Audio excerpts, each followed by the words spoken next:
하나님의 말씀은 출애굽기 18장 1절에서 12절입니다. 구약 성경 출애굽기 18장 1절에서 12절 말씀 봉독해 드리겠습니다. 모세의 장인이며 미디안 제사장인 이드로가 하나님이 모세에게와 자기 백성 이스라엘에게 하신 일 곧 여호와께서 이스라엘을 애굽에서 인도하여 내신 모든 일을 들으니라. 모세의 장인 이드로가 모세가 돌려 보냈던 그의 아내 십보라와 그의 두 아들을 데리고 왔으니 그 하나의 이름은 게르솜이라. 이는 모세가 이르기를 내가 이방에서 나그네가 되었다 하미요. 하나의 이름은 엘리에셀이라. 이는 내 아버지의 하나님이 나를 도우사 바로의 칼에서 구원하셨다 함이더라. 모세의 장인 이드로가 모세의 아들들과 그의 아내와 더불어 광야에 들어와 모세에게 이르니 곧 모세가 하나님의 산에 진친 곳이라. 그가 모세에게 말을 전하되 네 장인 나 이드로가 내 아내와 그와 함께한 그의 두 아들과 더불어 내게 왔노라. 모세가 나가서 그의 장인을 맞아 절하고 그에게 입맞추고 그들이 서로 문안하고 함께 장막에 들어가서 모세가 여호와께서 이스라엘을 위하여 바로와 애굽 사람에게 행하신 모든 일과 길에서 그들이 당한 모든 고난과 여호와께서 그들을 구원하신 일을 다 그 장인에게 말하매 이드로가 여호와께서 이스라엘에게 큰 은혜를 베푸사 애굽 사람의 손에서 구원하심을 기뻐하여 이드로가 이르되 여호와를 찬송하리로다. 너희를 애굽 사람의 손에서와 바로의 손에서 건져내시고 백성을 애굽 사람의 손 아래에서 건지셨도다. 이제 내가 알았도다. 여호와는 모든 신보다 크심으로 이스라엘에게 교만하게 행하는 그들을 이기셨도다 하고 모세의 장인 이드로가 번제물과 희생 제물들을 하나님께 가져오매 아론과 이스라엘 모든 장로가 와서 모세의 장인과 함께 하나님의 앞에서 떡을 먹으니라. 아멘.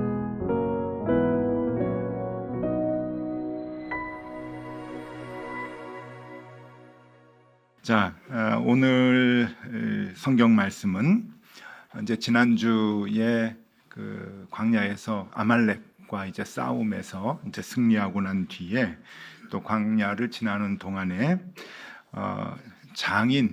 모세의 장인 이드로가 모세의 아내와 그리고 모세의 아들 둘을 데리고 와서 광야에서 모세와 재회하는 그런 그 장면입니다. 원래 모세는 하나님께로부터 이제 소명을 받고 바로에게로 가라, 이집트로 가라라고 하는 명령을 받은 후에 아내와 그리고 자신의 두 아들을 데리고 이집트로 가려고 했습니다. 근데 이집트로 가려고 하다가 그 길목에서 하나님을 만나게 되는데 그 하나님께서 이제 아내와 두 아들을 돌려보내도록 하십니다. 여러 가지 이제 사건들이 있었는데 그것이 출애굽기 4장에 자세하게 나옵니다. 그래서 이 아내와 두 아들을 장인에게 맡기고 혼자 이집트 땅으로 들어가게 돼서 바로와 이제 싸움을 하게 됩니다. 그러니 다시 이렇게 재회를 하는 걸 보면은 이제 시간 계산을 해보면 성경에서는 정확하게 그것을 얘기해주고 있지 않지만 적어도 헤어진 지 한 넉 달 만에, 최소한 넉 달은 된 것 같아요. 넉 달 만에 이제 가족이 상봉하는, 그것도 광야에서 상봉하는 아주 극적인 장면을 우리가 오늘 보게 됩니다. 어떻게 보면은 그 전쟁터에 갔다 온 남편이죠. 사지에 갔다 온 그곳에서 살아 돌아오는 아버지를 만나게 되는 그러한 모습이고, 근심하며 기다리던 가족이 이제 살아 돌아온 남편 혹은 아버지를 보면서 기쁨의 재회를 하는 그러한 그 장면이기도 합니다. 그리고 이 오늘 본문 말씀을 보면은 모세가 장인에게 그동안의 일들을 쭉 이제 얘기를 하고 장인 이드로가 너무 기뻐하면서 역시 하나님은 가장 강한 신이시구나 그러면서 제사를 드리는 그런 그 장면들이 오늘 본문 말씀에 나오게 됩니다. 제가 이 말씀을 보면서 역시 모세도 한 인간이구나 라고 하는 것을 느끼게 됩니다. 우리가 그동안 모세는 늘 그놈하고 외로운 지도자 같이, 그리고 큰 일을 감당하는 하나님의 특별한 사람으로 생각을 했었지만, 이런 성경 말씀을 보면은 모세도 별 수 없는 인간이구나라고 하는 것을 느끼게 되는데, 그렇게 느껴지는 대목이 두 곳 나옵니다. 첫 번째는 가족을 반갑게 만나서 그 동안의 무용담을 지금 얘기를 하고 있지요. 장인에게 얘기를 하고, 그리고 가족들에게도 얘기를 했을 것입니다. 여러분, 성경을 볼 때 성경은 좀 점잖게 쓰여졌잖아요. 번역도 점잖게 되었는데 조금 상상력을 발휘하셔야 됩니다. 그때 어땠을까라고 하는 그 분위기 속으로 한번 들어가 보셔야 되는데, 모세가 기뻐서 장인어른에게 그 무용담을 막 얘기하는 것을 여러분들이 한번 느껴보실 수 있으면 좋겠습니다. 8절과 9절 말씀입니다.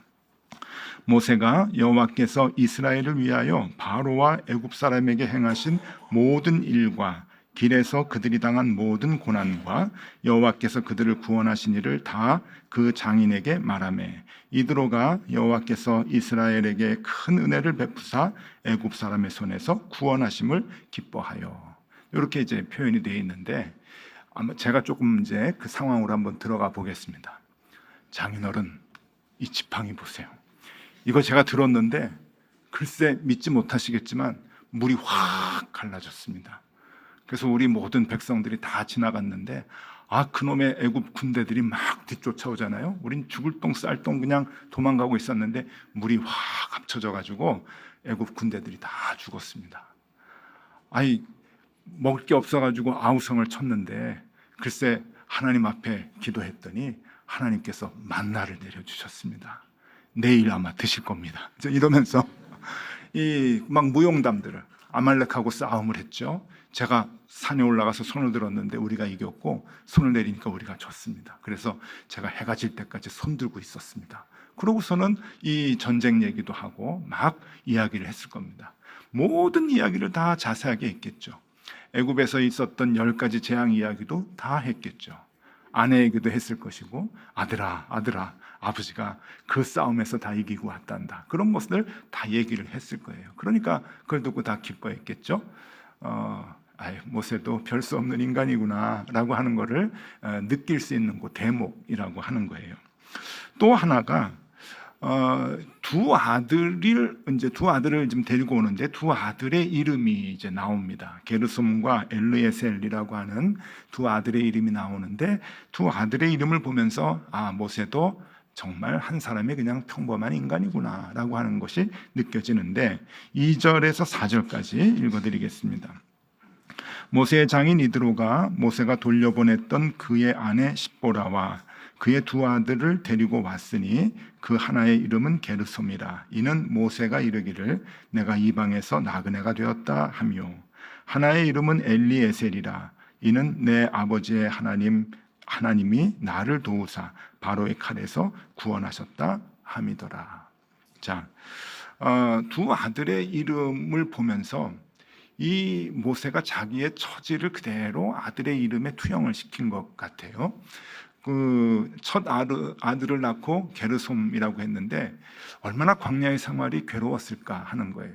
40년 동안 이집트의 왕궁에서 넘버 2 혹은 3의 그 권세자로 자라다가, 그 역할을 하다가 하루아침에 실수로 사람 죽이고 난 뒤에 이제 이집트로, 그 광야로 도망을 했잖아요. 도망자의 신세가 되고 잡히면 죽는 겁니다. 그러면서 목동의 생활을 하는 거예요.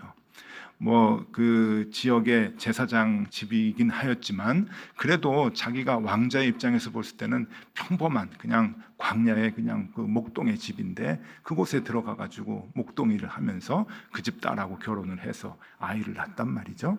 이름이 게르솜입니다. 이 게르솜이라고 하는 이 이름은 내가 이방에서 객이 되었다라고 하는, 자신의 고통과 아픔을 그대로 아들의 이름에다가 넣었습니다. 광야에서의 그 괴로운 도망자의 생활을 한탄하는 듯한 그런 그 이름이죠. 게르솜, 내가 지금 아파, 내가 지금 고통을 당하고 있어 라고 하는 그러한 의미의 이름입니다. 그러니까 힘들 때 힘들다 그러는 거죠. 내가 지금 괴로울 때야. 내가 지금 많이 우울해. 그러면서 이름을 이제 붙였는데 그 다음에 이제 둘째를 낳았습니다. 조금 시간이 지났겠죠. 자, 도망자로 살았을 때 얼마나 불안했을까요? 애굽 군대들이 나를 찾아서 여기까지 올 것 같은데 늘 숨죽이면서 하루하루를 살았을 겁니다.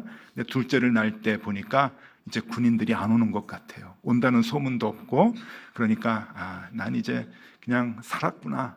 이제 도망자의 생활은 이제 다 끝났구나.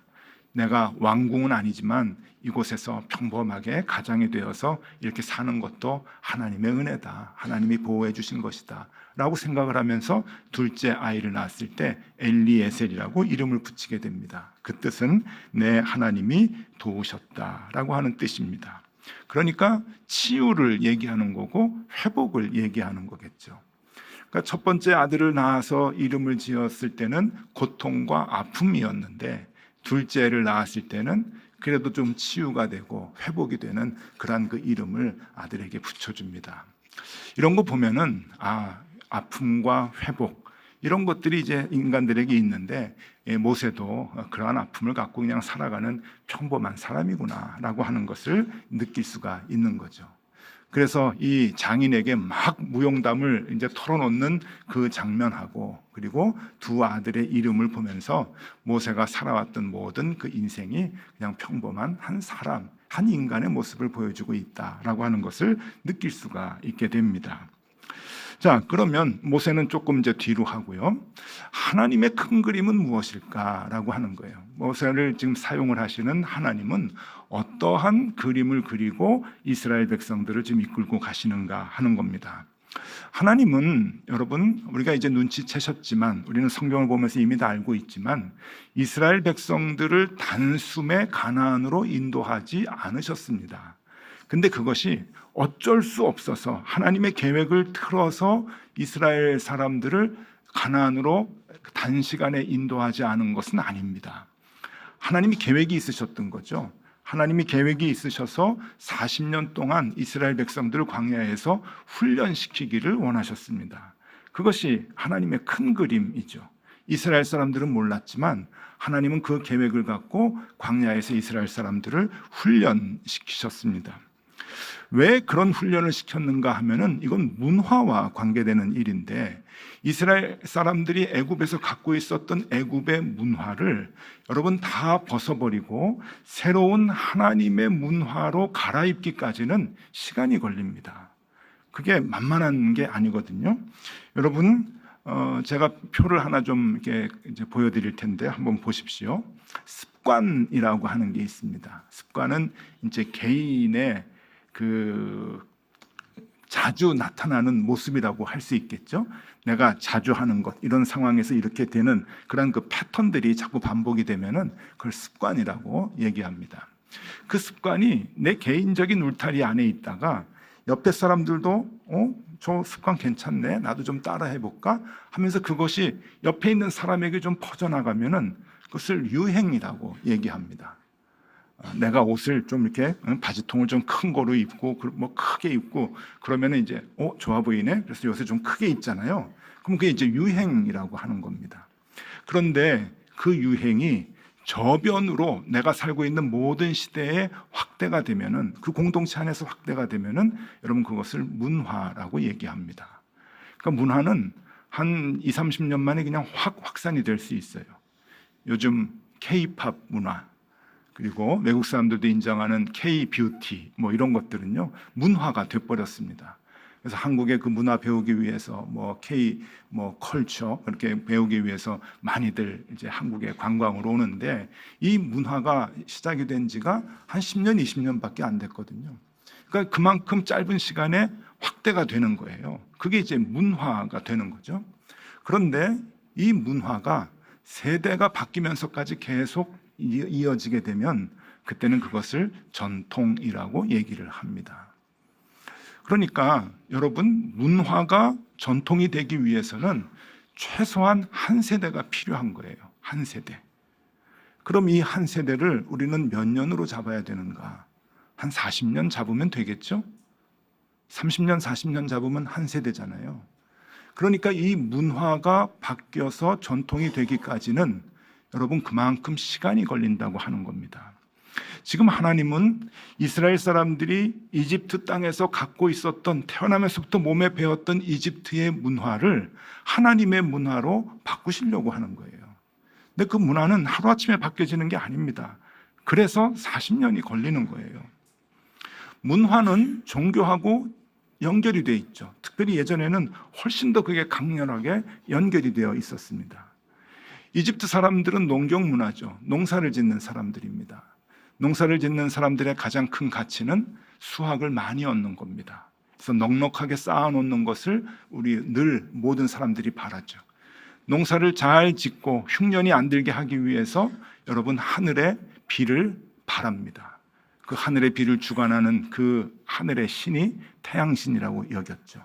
하늘을 늘 섬기는 거예요. 왜? 농사를 져야 되니까.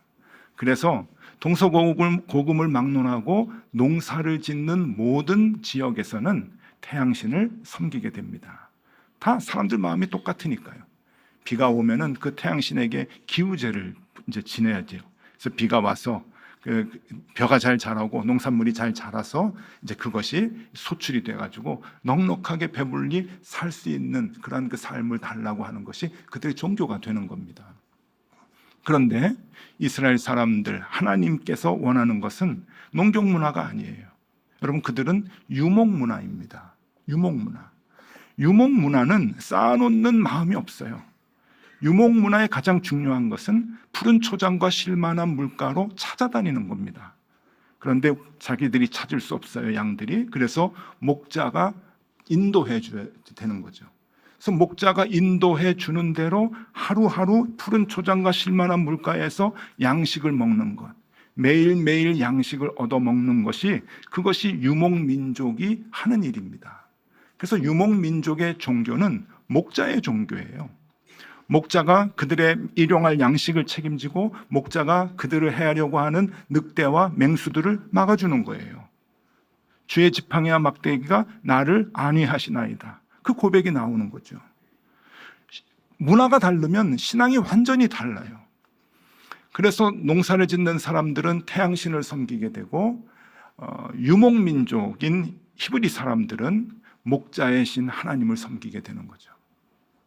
하루하루 나를 인도해 주시고 푸른 초장 쉴만한 물가로 나를 이끌어 주시고 보호해 주시는 하나님, 일용할 양식을 주시는 그 하나님이면 충분하다고 생각이 되는데, 여러분, 그 문화가 바뀌기까지 40년이 걸린다는 거예요. 이게 하나님의 큰 그림입니다. 그 그림을 하나님께서는 지금 그리고 이스라엘 백성들을 40년 동안 광야에서 훈련을 시키시는데, 그렇죠? 여기까지 이해가 되셨죠? 그러면 그걸 누구에게 맡길 것이냐 하는 거예요. 누구에게 맡길 것이냐. 사람이 제일 중요하잖아요. 여러분, 어떤 임무를 하나 맡길 때 그 임무에 따라서 사람을 훈련시켜야 됩니다. 요즘도 사람을 훈련시키려면은 공적 자금이 들어가요.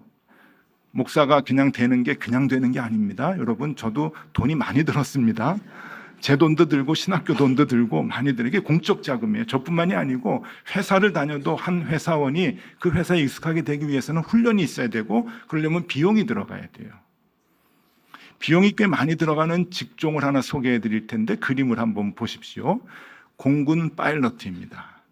얼마나 들어가는지 보십시오. F-15K 최고의 전투기, 그 조종사를 키우기 위해서는 국가에서 한 사람에게 들어가는 돈이 210억입니다. 제일 좀 저렴한 그 훈련기가 있어요.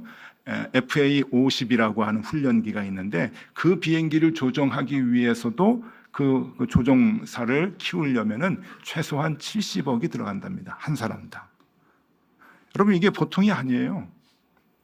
이 공적 자금이 들어가야 한 사람을 훈련을 시켜서 그 사람이 그 비행기를 운영할 수 있도록 하는 겁니다. 저러면 그냥 앉아서 공부만 하면 되나요? 아닙니다. 체력 훈련해야 됩니다. 그렇죠? 군사학 다 섭렵해야 합니다. 항공 실습 훈련 해야 합니다. 착륙하고 이륙하는 거, 회전하는 거 다 해야 합니다. 항공기 구조 알아야 됩니다. 어디서 좀 고장 나면 그냥 고칠 수 있는 그러한 실력들, 단순한 것들은 고칠 수 있는 실력들을 키워야 합니다. 훈련 받아야 합니다. 또 그런 것만 받나요? 극한 환경에서 생존 훈련 받습니다. 전쟁터에서 떨어졌다. 어떻게 할 거야? 비행기 추락하고 비상 탈출을 했다. 어떻게 살아날 거야? 그런 훈련 받습니다. 물에 빠지면 나오는 훈련 받아야 되고 낙하산 타는 훈련 받아야 됩니다. 전혀 관계없는 아주 힘들고 어려운 고난의 훈련이지만 받아야 됩니다. 그래야 비행기를 운용할 수 있는 훌륭한 파일럿이 되는 거예요. 우리 다 알고 있지 않습니까? 좋은 훈련도 있고 기분 좋고 대접받는 훈련도 있지만 아주 비참하게 힘든 그런 고난의 행군도 있는 거예요.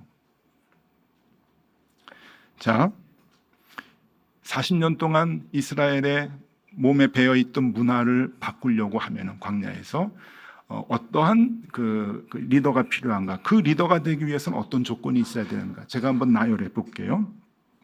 많은 사람들을 광야에서 이끌려면 광야를 잘 아는 사람이어야 한다.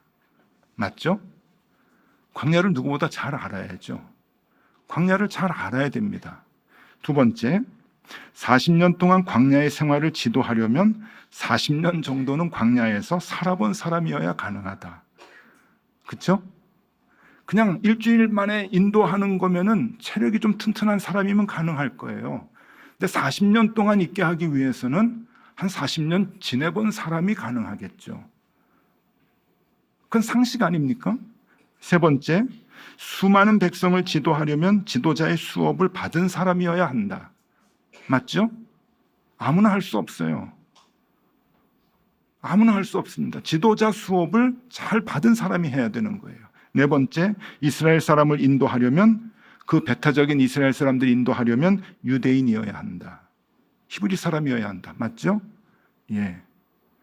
그때 그 많은 히브리 사람 중에서 이 조건에 맞는 사람 누구입니까? 모세밖에 없어요. 모세밖에 없어요. 아무리 눈 씻고 찾아봐도 이 일을 감당할 사람은 모세밖에 없어요. 광야를 잘 알아야죠. 광야에서 40년 생활해 봤어야죠. 지도자 훈련 받았어야죠. 그리고 히브리 사람이어야죠. 누굽니까? 적임자는 모세입니다. 모든 필요 충분 조건을 충족시키는 자입니다. 훈련된 사람이죠. 그러면 여러분들에게 여쭤보겠습니다. 한번 생각해 보세요. 그렇다면 모세가 광야로 쫓겨난 것은 불행입니까? 아니죠. 모세의 40년 광야의 고생은 개고생인가요? 아닙니다. 이집트 왕자가 양치기 목동이 된 것은 최악의 불행인가요? 아니죠. 애굽에서 유대인으로 태어난 것은 창피한 핸디캡입니까? 아닙니다. 아닙니다. 이 모든 것이 모세를 모세되게 만들기 위한 하나님의 커리큘럼이었다고 하는 거예요. 모세는 처음엔 잘 몰랐죠. 그래서 자기가 애굽에서 화려한 곳에서 40년 동안 왕자로 있다가 광야에서 목동이 되는 그 처지를 너무 힘들어해서 게르솜이라고 아들에게 이름을 붙여줬어요. 조금 괜찮으니까 엘리에셀, 이제 좀 살 것 같다, 그런 이름을 붙일 정도로 그냥 자기 자신의 삶밖에 보지를 못했어요. 그런데 그것이 게르솜이 아니었던 거예요. 하나님의 큰 그림 속에서 그는 만들어져 가는 거죠. 210억이 뭡니까? 훨씬 더 많은 하나님의 공적 투자금으로 그는 이스라엘 백성을 이끄는 지도자로 하나님이 만들어가고 계셨던 거예요.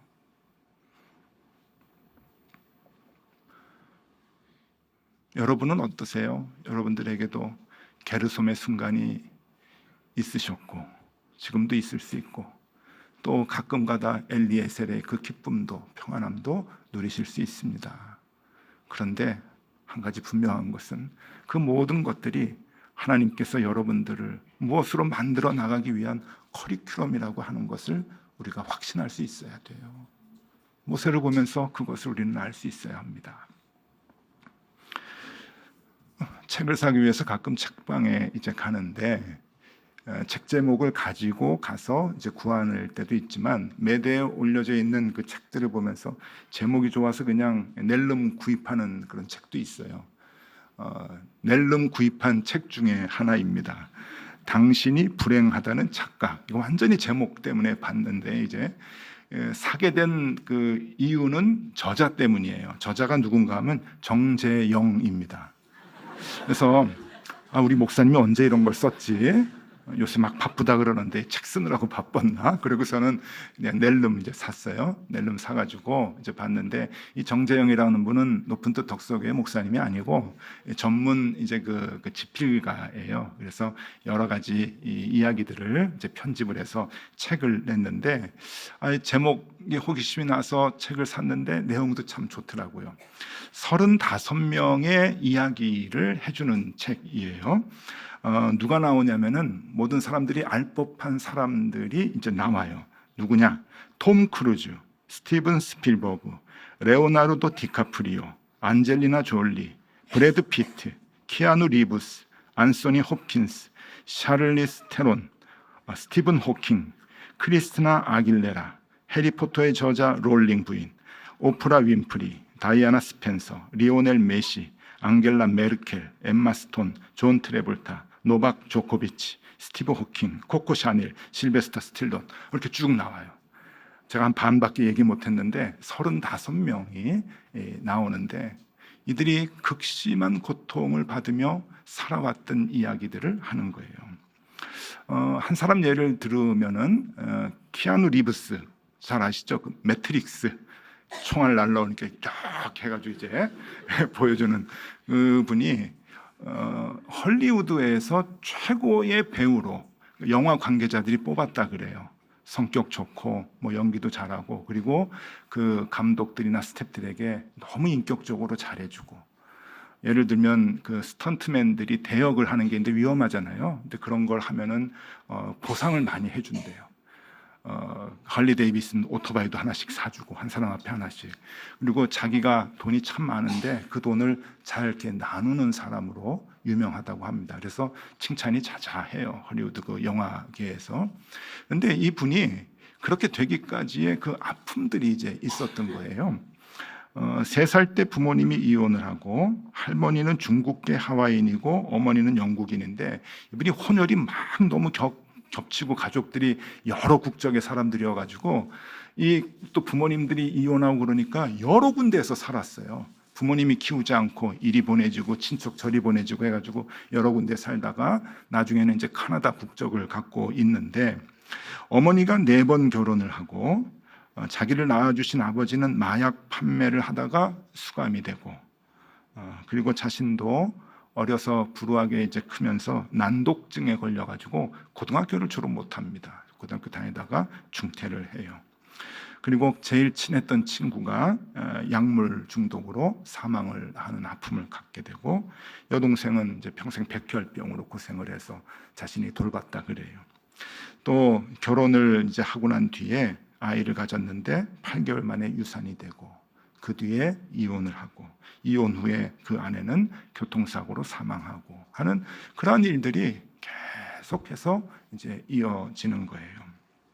근데 이 사람뿐만이 아니고 이 책에서 얘기해주는 35명이 대부분 다 그래요. 대부분. 여성들 좋아하는 코코 샤넬은 잘 아시잖아요. 고아원에서 큰 사람이에요. 그런 이제 그 삶을 이제 살던 사람들인데 그들이 성공했다라고 하는 게 중요한 게 아니고 이 책에서 이런 얘기를 합니다. 한 대목을 소개해 드릴게요. 당신만이 유독 불행하다고 느끼는 것은 착각이다. 겉으로 보기에는 다른 사람들은 화려하고 성공한 것처럼 보이지만 모두 그 뒤에는 자기가 지닌 무게와 삶의 고통이 있다. 나만 불행하다는 생각은 자신의 아픈 지점에만 예민하게 반응하는 지극히 개인적인 것이다. 이 말이 맞는 것 같아요. 그러면서 이 책에서 35명이 공통적으로 하는 얘기가 있다는 겁니다. 그 얘기가 뭔가 하면은 불행은 인생의 터닝 포인트였다. 터닝 포인트였다. 그쵸? 여러분 지난 전교인 수련회 때 우리에게 오셔서 큰 은혜와 도전을 주셨던 김동호 목사님, 요즘 어디 가시면은 뭐 높은 뜻 교회 세우신 목사님이십니다. 그렇게 소개 안 하고요. 요즘은 유튜버입니다. 이제 그러세요. 여러분 그 날기새 그 구독자가 31만 7천 명이에요. 아마 기독교 목사님 중에서는 유튜버 중에서는 최고의 구독자를 갖고 있지 않는가 이렇게 생각이 드는데 여러분 날기새가 뭡니까? 왜 그렇게 사람들이 열광하면서 그 날기새를 매일 듣습니까? 전국에 있는 기독교인들 중에서 많이 아프신 분들 그리고 암에 걸리신 분들은 아마 다 구독자이실 거예요. 김동호 목사님 항암 3번 하셨잖아요. 폐암 수술도 하셨고 폐 일부분을 떼어내셨고 갑상선암, 전립선암 3가지 암 걸리셔가지고 치료 받으시잖아요. 지금은 조금 나으시는데 언제 재발이 될지 몰라서 늘 걱정하시면서 살아가셔요. 여러분 그러니 위로를 줄 수 있는 거예요. 사람들이 날마다 아침에 접속을 해서 우리 목사님의 말씀으로 위로를 받는 거죠. 여러분 목사님에게 항암 3번은 여러분 게르솜만은 아니었을 거예요. 물론 힘드셨겠죠. 그러나 게르솜이 변해서 엘리에셀이 된 거죠. 그리고 그것이 남에게 위로자가 되고 생명을 주는 도구로 또 쓰임받는 것 아닙니까? 모세의 게르솜은 게르솜으로 끝나지 않아요. 하나님의 큰 그림 속에서 큰 역할을 맡기기 위해서 하나님이 만들어 가시는 과정이었죠. 우리는 잘 안 보입니다.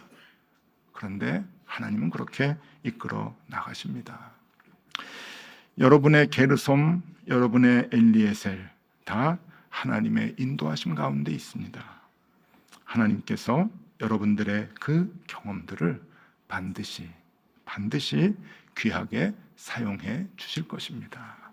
주님과 함께 확신하고 동행하는 저희들이 되면 좋겠습니다. 기도하겠습니다. 너 근심 걱정 말아라. 주 너를 지키리. 주 날개 밑에 거하라. 주 너를 지키리. 주 너를 지키리. 아무 때나 어디서나 주 너를 지키리. 늘 지켜주시리. 주님, 이 찬양이 우리의 노래가 되게 하여 주시고 이 찬양이 우리의 간증이 되게 하여 주옵소서. 아무 때나 어디서나 주님이 지키심을 늘 믿고 게르솜일 때도 엘리에셀일 때도 늘 주님 의지하게 하여 주시옵소서. 예수 그리스도 이름으로 기도드리옵나이다. 아멘.